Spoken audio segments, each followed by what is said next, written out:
Hi friends, ಮೊದಲಿಗೆ ಪೊಲಿಶ್ ಆ್ಯಪನ್ನು open ಮಾಡಿಕೊಳ್ಳಿ. ನಂತರ ಫೋಟೋ ಸೆಲೆಕ್ಟ್ ಮಾಡಿಕೊಳ್ಳಿ. ಈಗ ನಿಮಗೆ ಎಷ್ಟು ಬೇಕೋ ಅಷ್ಟು ಬ್ರೈಟ್ ಮಾಡಿಕೊಳ್ಳಿ. ಬ್ರೈಟ್ನೆಸ್ ಮೇಲೆ ಕ್ಲಿಕ್ ಮಾಡಿ.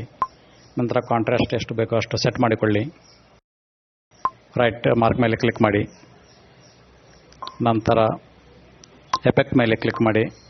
ಇಲ್ಲಿ ಮೋಷನ್ ಅಂತ ಕಾಣಿಸ್ತಾ ಇದೆ, ಅದರ ಮೇಲೆ ಕ್ಲಿಕ್ ಮಾಡಿ. ಈಗ ಕೌಂಟ್ ಅಂತ ಕಾಣಿಸ್ತಾ ಇದೆ, ಅದರ ಮೇಲೆ ಡ್ರ್ಯಾಗ್ ಮಾಡಿದರೆ ನಿಮಗೆ ಎಷ್ಟು ಬೇಕೋ ಅಷ್ಟು ಮೋಷನ್ ಎಫೆಕ್ಟ್ ಸಿಗ್ತದೆ. ನಾನು ಈಗ 3 ಸೆಲೆಕ್ಟ್ ಮಾಡ್ತಾ ಇದ್ದೀನಿ. 3 ಅಂತ ನಂಬರ್ ಇದೆ, ಅದನ್ನು ಸೆಲೆಕ್ಟ್ ಮಾಡ್ತಾ ಇದ್ದೀನಿ.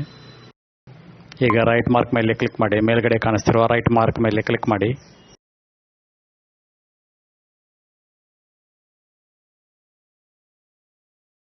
ನಂತರ ಬ್ಯಾಕ್ಗ್ರೌಂಡ್ ಅಂತ ಕಾಣಿಸ್ತಾ ಇದೆ, ಅದರ ಮೇಲೆ ಕ್ಲಿಕ್ ಮಾಡಿ.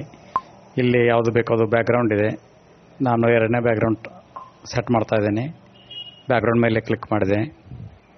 ಈಗ ನೋಡಿ ಎಷ್ಟು ಬ್ಯೂಟಿಫುಲ್ ಎಫೆಕ್ಟ್ ಬಂದಿದೆ.